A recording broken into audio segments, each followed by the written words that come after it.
Вот же ж к черту такие сны.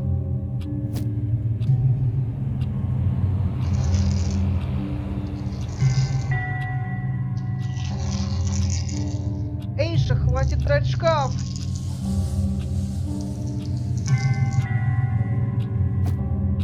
Но Эйша же уснула из окна неделю назад.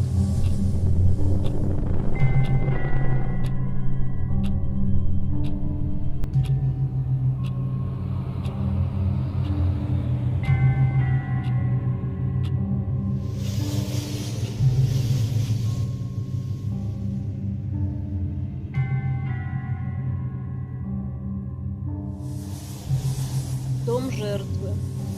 Дверь не заперта. И почему Бонни не воспринимает наши рекомендации по безопасности всерьез? Очередной недальновидный пони пропал без вести. Когда всему этому придет конец?